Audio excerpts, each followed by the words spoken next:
मुंडव्यात आलोय आणि मुंडव्यात नेहमीप्रमाणे गर्दी आहे.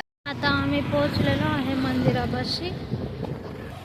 बघू शकता गर्दी. मला दाखवतो मंदिरातली गर्दी. आज रांग आहे.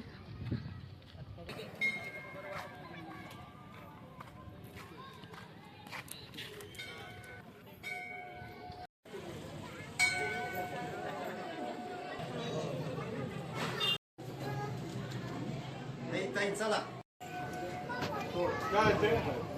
मग काय करू मी आता. मला तसंच आमचं दर्शन झालेलं आहे. आता चाललो आहे घरी.